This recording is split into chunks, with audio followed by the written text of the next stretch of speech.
Assam premier league আজিৰ পৰা আৰম্ভ হৈছে আৰু আপোনালোক সকলোৱে গম পায় আমাৰ BCCI সম্পাদ ডাঙৰীয়াই যোৱাকালি প্ৰেছ কনফাৰেঞ্চ কৰিছিলে যে আমি কোনো সাংস্কৃতিক কাৰ্যক্ৰম ৰখা নাই, যিহেতু এটা প্ৰি চিডিউল এখন টুৰ্ণামেণ্ট ষ্টাৰ স্পৰ্টছ হষ্টেলত আমাৰ টাই আপ আছিলে, বিভিন্ন আমাৰ ডমেষ্টিক খেল চলি থাকে আৰু যদি এই সময়ত পাতা নহয় তেতিয়া আমাৰ প্ৰায় এবছৰ বেক হৈ যাব। প্লেয়াৰসকলো প্ৰিপেয়াৰ হৈ থাকে, তেখেতলোক কেৰিয়াৰ কথা থাকে, যিহেতু গুৱাহাটীত সেই ধৰণৰ পৰিৱেশ নাই খেল অনুষ্ঠিত কৰিব পাৰি।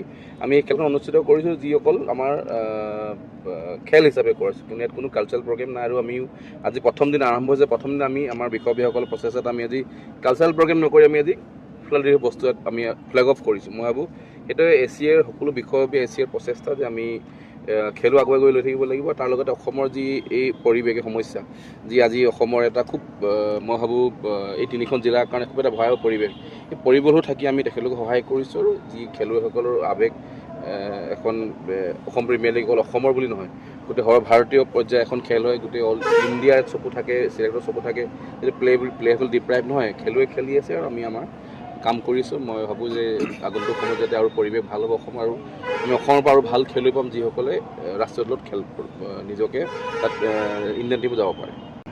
অসম প্ৰিমিয়াৰ লীগ আজিৰ পৰা আৰম্ভ হৈছে আৰু আপোনালোক সকলোৱে গম পায় আমাৰ BCCI সম্পাদ ডাঙৰীয়াই যোৱাকালি প্ৰেছ কনফাৰেঞ্চ কৰিছিলে যে আমি কোনো সাংস্কৃতিক কাৰ্যক্ৰম ৰখা নাই, যিহেতু এটা প্ৰি চিডিউল এখন টুৰ্ণামেণ্ট ষ্টাৰ স্পৰ্টছ হষ্টেলত আমাৰ টাই আপ আছিলে, বিভিন্ন আমাৰ ডমেষ্টিক খেল চলি থাকে আৰু যদি এই সময়ত পাতা নহয় তেতিয়া আমাৰ প্ৰায় এবছৰ বেক হৈ যাব। প্লেয়াৰসকলো প্ৰিপেয়াৰ হৈ থাকে, তেখেতলোক কেৰিয়াৰ কথা থাকে, যিহেতু গুৱাহাটীত সেই ধৰণৰ পৰিৱেশ নাই খেল অনুষ্ঠিত কৰিব পাৰি। আমি এই খেলখন অনুষ্ঠিত কৰিছোঁ যি অকল আমাৰ খেল হিচাপে কৰিছোঁ, কিন্তু ইয়াত কোনো কালচাৰেল প্ৰগ্ৰেম নাই। আৰু আমিও আজি প্ৰথম দিন আৰম্ভ হৈছে, প্ৰথম দিন আমি আমাৰ বিষয়ববীয়াসকলৰ প্ৰচেছত আমি আজি কালচাৰেল প্ৰগ্ৰেম নকৰি আমি আজি ফ্লাডাৰী বস্তু আমি ফ্লেগ অফ কৰিছোঁ। মই ভাবোঁ সেইটোৱে এছিয়াৰ সকলো বিষয়ববীয়া এছিয়াৰ প্ৰচেষ্টা যে আমি খেলো আগুৱাই গৈ লৈ থাকিব লাগিব। তাৰ লগতে অসমৰ যি এই পৰিৱেশ সমস্যা, যি আজি অসমৰ এটা খুব মই ভাবোঁ এই তিনিখন জিলাৰ কাৰণে খুব এটা ভয়াৱহ পৰিৱেশ, এই পৰিৱেশো থাকি আমি তেখেতলোকক সহায় কৰিছোঁ। আৰু যি খেলুৱৈসকলৰ আৱেগ এখন অসম প্ৰিমিয়াৰ লীগ অকল অসমৰ বুলি নহয়, গোটেই সৰ্বভাৰতীয় পৰ্যায়ৰ এখন খেল হয়, গোটেই অল ইণ্ডিয়াৰ চকু থাকে, চিলেক্টৰ চকু থাকে, যদি প্লেয়াৰসকল ডিপ্ৰাইভ নহয়, খেলুৱৈ খেলি আছে আৰু আমি আমাৰ কাম কৰিছোঁ। মই ভাবোঁ যে আগন্তুক সময়ত যাতে আৰু পৰিৱেশ ভাল হ'ব অসম, আৰু আমি অসমৰ পৰা আৰু ভাল খেলুৱৈ পাম যিসকলে ৰাষ্ট্ৰীয় দলত খেল নিজকে তাত ইণ্ডিয়ান টিমো যাব পাৰে। অসম প্ৰিমিয়াৰ লীগ আজিৰ পৰা আৰম্ভ হৈছে আৰু আপোনালোক সকলোৱে গম পায় আমাৰ BCCI সম্পাদ ডাঙৰীয়াই যোৱাকালি প্ৰেছ কনফাৰেঞ্চ কৰিছিলে যে আমি কোনো সাংস্কৃতিক কাৰ্যক্ৰম ৰখা নাই, যিহেতু এটা প্ৰি চিডিউল এখন টুৰ্ণামেণ্ট ষ্টাৰ স্পৰ্টছ হষ্টেলত আমাৰ টাই আপ আছিলে, বিভিন্ন আমাৰ ডমেষ্টিক খেল চলি থাকে আৰু যদি এই সময়ত পাতা নহয় তেতিয়া আমাৰ প্ৰায় এবছৰ বেক হৈ যাব। প্লেয়াৰসকলো প্ৰিপেয়াৰ হৈ থাকে, তেখেতলোক কেৰিয়াৰ কথা থাকে, যিহেতু গুৱাহাটীত সেই ধৰণৰ পৰিৱেশ নাই খেল অনুষ্ঠিত কৰিব পাৰি।